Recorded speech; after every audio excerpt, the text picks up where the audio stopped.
Hello students, welcome to study for success. मेरा नाम है कार्तिक तोमर एंड आज की क्लास में हम अपना सेकंड चैप्टर स्टार्ट करने वाले हैं। लास्ट क्लास में हमने फर्स्ट चैप्टर कवर करवा दिया था, तो ये सेकंड चैप्टर जो होगा हमारी एनसीईआरटी की बुक को रेफर कर रहा हूँ मैं, जो कि होगा reconstitution of the partnership firm. इसका आज पहला पार्ट है।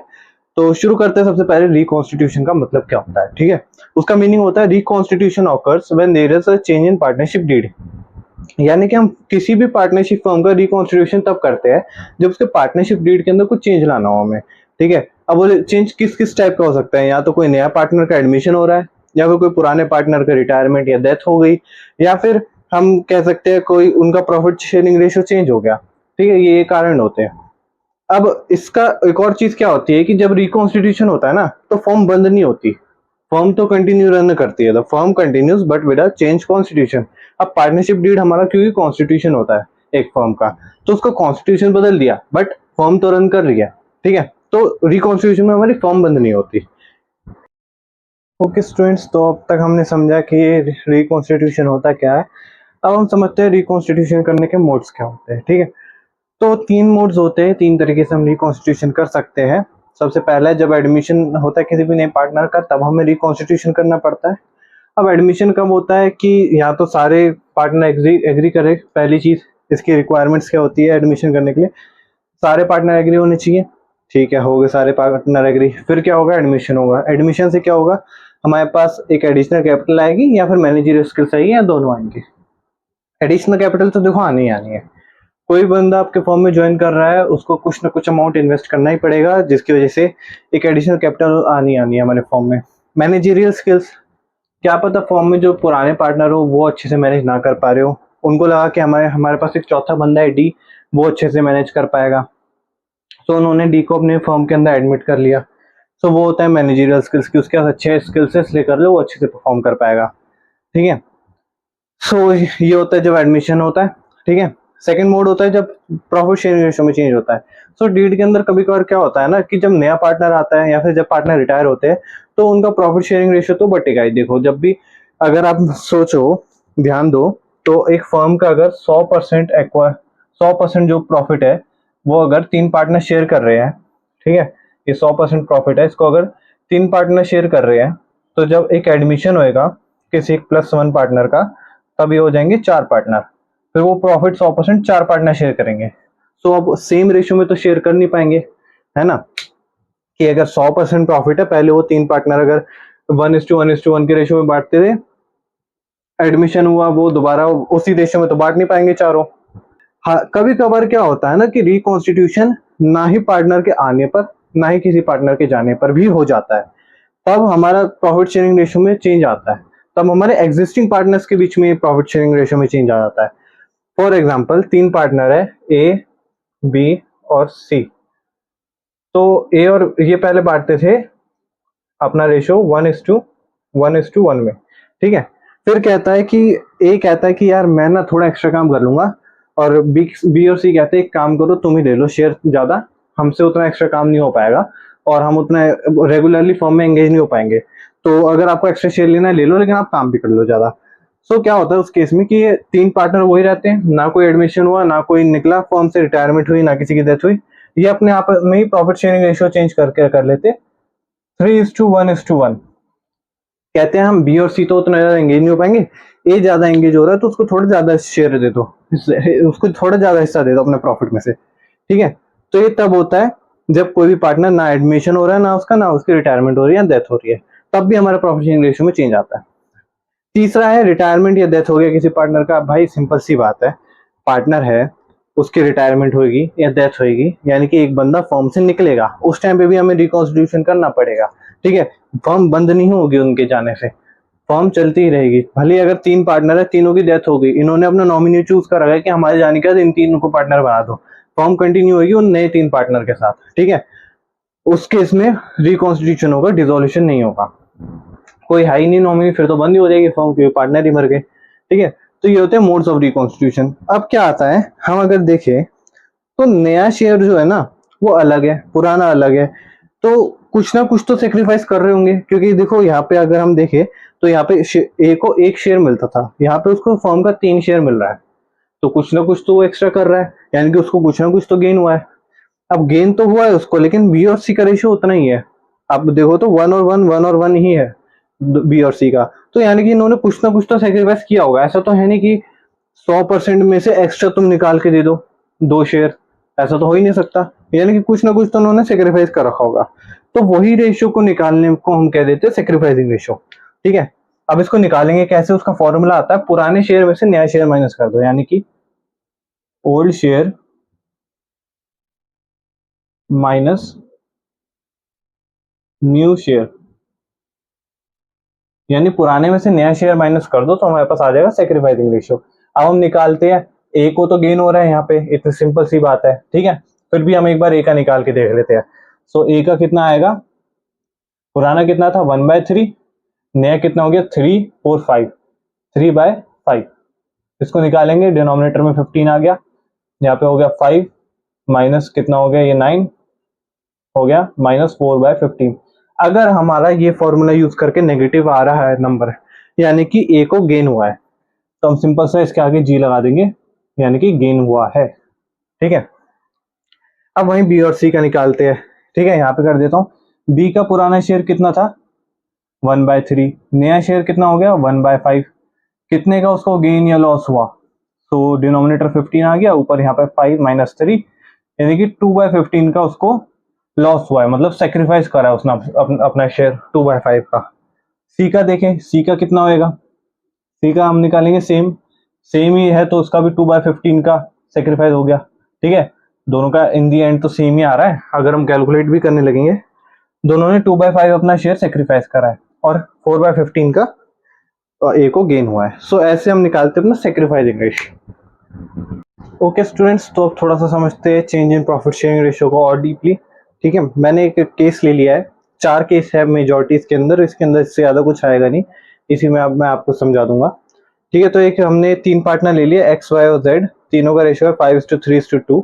ठीक है, सो अब क्या है, हमारे पार्टनर सेम है, ना कोई एडमिशन हो रहा है ना कोई रिटायरमेंट। सो इसमें एक पार्टनर दूसरे से शेयर ले रहा है, समझते हैं अब इसको। ठीक है, पहला केस बताता है हमको, जेड ने 1/5 शेयर ले लिया एक्स से। ठीक है, फ्रॉम एक्स और ऑफ एक्स का थोड़ा सा क्वेश्चन में ध्यान देना, जब पढ़ोगे वहां पे क्वेश्चन, तो कहीं पे आपको फ्रॉम लिखा हुआ दिख जाएगा और कहीं पे आपको ऑफ दिख जाएगा। सो इसका मतलब क्या होता है वो अभी समझते हैं।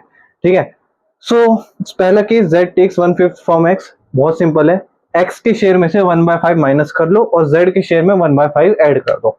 सो एक्स का जो पुराना शेयर था यहाँ पे 5/10 था।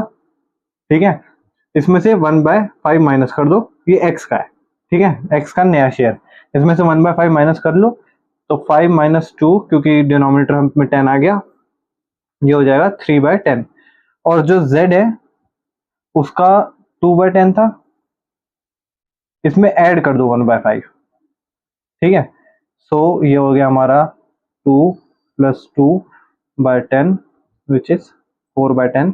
सो जो नया प्रॉफिट शेयरिंग रेशियो है, न्यू प्रॉफिट शेयरिंग रेशियो, ये हो गया हमारा 3:3:4। ठीक है, सिंपल। ऐसे निकालते हैं हम फर्स्ट केस के अंदर, जब हमें डायरेक्टली बोल रखा हो कि z ने 1/5 शेयर ले लिया फ्रॉम x। ठीक है, अब यहाँ पे फ्रॉम लिखा है ना, तो हम डायरेक्ट 1/5 को प्लस और माइनस कर देंगे। यहाँ पे अगर ऑफ लिखा रहता, उस केस में हमें थोड़ा सा मल्टीप्लीकेशन करना होता, वो फोर्थ केस में मैं आपको डिटेल में समझाता हूँ।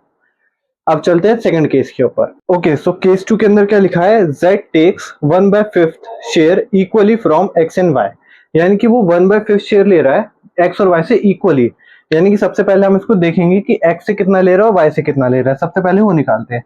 x से कितना ले रहा है, ये 1/5 का हाफ, क्योंकि इक्वली ले रहा है तो 1/2 कर देंगे हम। सो 1/5 शेयर ले रहा है, उसका हाफ 1/2 कर देंगे, आ जाएगा 1/10। तो ये 1/10 x से ले रहा है, और सेम प्रोसेस अगर हम y के साथ फॉलो करें, तो y के साथ भी इसका 1/10 का शेयर आ जाएगा। अब हमें पता चल गया कितना ले रहा है वो, 1/10 ले रहा है x और y से। अब डायरेक्टली हम इसको माइनस कर देंगे। सो x का जो नया शेयर हो गया वो हो गया 5/10 - 1/10 which is equal to 4/10। y का शेयर हो गया 3/10 - 1/10 इक्वल्स टू 4/10, सॉरी 2/10। ठीक है, और z का शेयर हो गया 2/10 प्लस 1/5, जिसमें हम डिनोमिनेटर में 10 ले लेंगे क्योंकि एलसीएम लेके डिनोमिनेटर सेम करो पहले, 2 + 2 विच इज 4/10। तो जो नया प्रॉफिट शेयरिंग रेशियो आ गया वो हो गया 4:2:4, राइट। तो सेकंड केस अगर हमें दे रखा हो कि इक्वली दे रहा है तो उसको हम ऐसे करते हैं। अब चलते हैं थर्ड केस के ऊपर। तो थर्ड केस में क्या बोलता है कि एक्स वाई और जेड ने डिसाइड कर लिया कि वो फ्यूचर के अपना शेयर जो है वो इक्वली करेंगे, यानी कि अब हमें न्यू प्रॉफिट शेयरिंग रेशियो दे दिया। न्यू प्रॉफिट शेयरिंग रेशियो इनका 1:1:1 है। तो पहले के दो केस में क्या करा, हमें नया प्रॉफिट शेयरिंग रेशियो निकालना था, इसमें हमें नया प्रॉफिट शेयरिंग रेशियो दे दिया है। अब क्या करेंगे, सेक्रीफाइसिंग और गेनिंग निकालेंगे, कितना सेक्रीफाइस कर रहा है कितना गेन कर रहा है, ठीक है। अब वो निकालते हैं। So new profit sharing ratio इतना है 1:1:1, ओल्ड इतना है। सो अब हम निकालते हैं फॉर्मूला लगा के सेक्रीफाइसिंग वाला, ठीक है। एक्स हो गया हमारा 5/10 - 1/3, एलसीएम ले लो 30 आ जाएगा, 30 आ जाएगा, 15 आ जाएगा, बट बहुत ही 15 होएगा एलसीएम, बट हम क्या करते हैं यहाँ पे डायरेक्ट इन दोनों को मल्टीप्लाई कर दो आपस में तो थोड़ा इजी रहेगा हमारे लिए। तो हम 30 लेके चलते नीचे, 3 ऊपर मल्टीप्लाई हो जाएगा 15, 10 ऊपर मल्टीप्लाई हो जाएगा 10, तो ये हो गया 5/30। y का हम सेम करते हैं, 3/10 - 1/3, इसका हो जाएगा एलसीएम 30, ऊपर 9 - 10 -1/10, सॉरी 1/30, एंड z का हो जाएगा 2/10 - 1/3 इक्वल्स, एलसीएम ले लो 30, 2 3 6 -10, 4/30 नेगेटिव का। तो हमें क्या पता चल रहा है, सेक्रीफाइसिंग रेशियो का हमने फॉर्मूला लगाया ओल्ड माइनस न्यू। सो वो फॉर्मूला लगा के जेड वाई और जेड का हमारा है नेगेटिव बैलेंस, यानी कि इन दोनों को हुआ है गेन, वाई और जेड को गेन हुआ है और अकेले एक्स ने सेक्रीफाइस करा है, यानी कि इसमें गेनिंग रेशियो निकलेगी जो कि होगी 1:4। तो गेनिंग रेशियो होगी हमारी 1:4, और सेक्रीफाइसिंग तो अकेला बंदा कर रहा है तो 5/30 अपना शेयर वो सेक्रीफाइस कर रहा है, ठीक है। अब फोर्थ केस पे चलते हैं। सो फोर्थ केस हमको बताता है कि z ले रहा है 1/5 शेयर ऑफ x और 1/6 शेयर ऑफ y, ठीक है। अब यहाँ पे देखो, यहाँ पे इन्होंने यूज करा है वर्ड ऑफ, ठीक है। ऑफ वर्ड जो जब इन्होंने यूज कर लिया, इस केस में वो हमें मल्टीप्लाई करके कितना वो शेयर ले रहा है वो निकालना पड़ेगा। अब थोड़ा सा इंग्लिश पे जाए तो इन्होंने क्या बोला है, 1/5 ऑफ x, यानी कि अब हमें यहाँ से मल्टीप्लाई करना है x का शेयर को। ऑफ लिखा है तो यहाँ पे मल्टीप्लाई कर दो, ऑफ यानी कि मल्टीप्लाई, x का शेयर कितना है 5/10, ऑफ लिखा है तो मल्टीप्लाई कर दो 1/5 ऑफ 5/10, जो कि हमारा आ जाएगा कट करके 1/10। 1/10 वो शेयर ले रहा है x से, y से कितना ले रहा है 1/6, ये x का निकाल दिया कितना ले रहा है, y से कितना ले रहा है 1/6 इंटू कितना शेयर है y का 3/10 टू 1/20 उससे ले रहा है y से, ठीक है। अब हमने निकाल दिया x से कितना ले रहा है y से कितना ले रहा है। अब हम इसको लेस कर देंगे x और y के जो पुराने शेयर में से था, ताकि उनका नया शेयर पता लग पाए। सो 5/10 माइनस 1/10, ये हो जाएगा हमारा 4/10, y का हो गया 3/10 माइनस 1/20, एलसीएम ले लो, ये हमारा 20 एलसीएम आ जाएगा, और ऊपर यहाँ पे 6 - 1 5/20, ठीक है। और z का कितना हो गया 2/10 प्लस 1/10 प्लस 1/20, ठीक है। अब यहाँ पे क्या करा मैंने, जो जो इसने लिया है उन दोनों को ऐड कर दिया इसमें। सो कितना हो जाएगा ये 2/10 एलसीएम ले लो, 20 का एलसीएम आ जाएगा, ठीक है। ऊपर बचा 4 + 2 + 1 विच इज 6 7/20, ठीक है। अब क्या करेंगे, हम नया रेशियो देखते हैं। यहाँ पे क्या है, दोनों का एलसीएम 20 है, बट y का डिनोमिनेटर, सॉरी एलसीएम नहीं, y और z का डिनोमिनेटर 20 है, x का डिनोमिनेटर 10 है। तो अब हम इसको भी 20 बनाएंगे सबसे पहले तो ऊपर और नीचे 2 से मल्टीप्लाई कर देंगे, ठीक है। 2 से मल्टीप्लाई करा, ये हमारा आ गया 8/20, तो जो नया प्रॉफिट शेयरिंग रेशियो बन के निकलेगा, न्यू प्रॉफिट शेयरिंग रेशियो, अब हमारा डिनोमिनेटर सेम है, अब हम इसको डायरेक्ट रेशियो बना सकते हैं हम 8:5:7। ठीक है, ये आ जाएगा हमारा नया रेशियो। ओके, सो जब प्रॉफिट शेयरिंग रेशियो में चेंज होता है तब हमें कुछ एडजस्टमेंट करनी होती है। कैसे होती है वो अभी हम सीखते हैं। ठीक है, सबसे पहले हमें जब भी change in profit sharing ratio होता है तब उससे हमें सैक्रिफाइसिंग रेशियो और गेनिंग रेशियो के बारे में पता चल जाता है। ठीक है, सबसे पहला पॉइंट। दूसरा चीज, हमें गुडविल की अकाउंटिंग करनी होती है। गुडविल अभी अभी हम आगे आने वाली क्लासेस के अंदर सीखेंगे कि गुडविल कैसे निकाली जाती है, किस किस फॉर्मूले के थ्रू निकाली जाती है। ठीक है, फिर हम उसके अकाउंटिंग ट्रीटमेंट करते हैं। सो जब भी गुडविल को एडजस्ट करना होता है तो एक सिंपल सी एंट्री पास करनी होती है। जो भी गेनिंग पार्टनर है उनके कैपिटल अकाउंट को डेबिट करना है और जो भी सैक्रिफाइसिंग पार्टनर है उनके कैपिटल अकाउंट को क्रेडिट करना है। इसका मतलब क्या बनता है जनरल एंट्री का, कि यानी कि जो गेनिंग पार्टनर है जिनको अपना शेयर में गेन हो रहा है उसको थोड़ा सा अपने हिस्से में से कुछ देना पड़ेगा, अपनी कैपिटल का कुछ हिस्सा देना पड़ेगा उस पार्टनर को जिसने अपना शेयर सेक्रीफाइस करा है, कि जाओ मेरा शेयर तुम लो तो मेरे को बदले में कुछ तो दो। तो वो अपनी कैपिटल का कुछ हिस्सा उस सेक्रीफाइसिंग पार्टनर को देगा।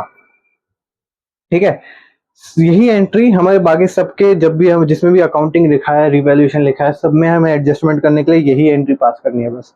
ठीक है, जैसे कि थर्ड में है accounting of reserves accumulated profit, यानी कि रिजर्व और एक्यूमुलेटेड प्रॉफिट अगर हमें खत्म करने हैं तो जो पुराने पार्टनर है, जो भी हमारे पास ओल्ड रेशियो है उसमें बांट दो, अगर हमें बिल्कुल ही खत्म करने हैं।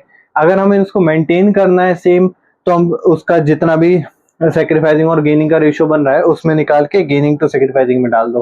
ठीक है, revaluation of assets and reassessments of liabilities, इसमें क्या होता है, अगर हमारा रिवैल्यूएशन कर रहे हैं हम एसेट्स का कि बढ़ गया एसेट कम हो गया तो उसको एक अकाउंट में डाल दो, रिवैल्यूएशन। ठीक है, लायबिलिटीज बढ़ गई या घट गई उसको एक अकाउंट में डाल दो। उसके बाद जो भी आया हम उसको ओल्ड पार्टनर के ओल्ड रेशियो में बांट देंगे। ठीक है, अगर हमें एडजस्ट करना है उसको तो हम ये वाली एंट्री पास कर देंगे। ठीक है, एडजस्टमेंट ऑफ कैपिटल, अब कैपिटल भी एडजस्टमेंट करनी पड़ती है कि अगर कभी कभार केसेस में क्या दिया होता है कि जो भी प्रॉफिट आएगा, मतलब इन्होंने अपना प्रॉफिट शेयरिंग रेशियो चेंज कर लिया, अब क्या करना है पार्टनर्स को नए प्रॉफिट शेयरिंग रेशियो के हिसाब से अपनी कैपिटल लानी है। ठीक है, सो उनको जैसे जैसे कैपिटल लानी होगी, जितनी लानी होगी पहले वो कैलकुलेट करो। किसी को विड्रॉल भी करनी पड़ सकती है, उसका नया शेयर कम होगा तो उसको विड्रॉल कराने की एंट्री हमें निकालनी होती है। वही, अगर कैपिटल ला रहा है तो बैंक टू कैपिटल, और अगर कैपिटल ले जा रहा है तो वो कैपिटल टू बैंक, सिंपल। ठीक है, सो आई होप आपको पहले पार्ट में ये समझ में आ गया होगा। आज की वीडियो लंबी नहीं हुई क्योंकि आज बेसिक मेरे को आपको कॉन्सेप्ट क्लियर कराना था प्रॉफिट शेयरिंग रेशियो का। वैसे बेसिक कॉन्सेप्ट तो नहीं, काफी कुछ क्लियर हो चुका है आज की वीडियो में पीएसआर के बारे में। सो नेक्स्ट क्लास से हम गुडविल, रिवैल्यूएशन अकाउंट ये सब समझेंगे। तो अगर आपको मेरे साथ लाइव क्लासेस लेनी है तो आप स्टडीफाई सक्सेस का ऐप प्ले स्टोर से आके डाउनलोड कर सकते हो। ठीक है, अब बेनिफिट्स क्या होंगे, सबसे पहली चीज आपको मेरे साथ लाइव इंटरेक्शन होएगा, कम्युनिकेशन बिल्ड होगा, आपको नोट्स प्रोवाइड करेगी स्टडीफाई सक्सेस। ठीक है, और बहुत ही रीजनेबल अमाउंट है, मतलब छोटा सा ही अमाउंट है, इतना ज़्यादा महंगा कोई कोर्स है नहीं। ठीक है, ईयरली अगर आप देखो, सालाना देखो तो।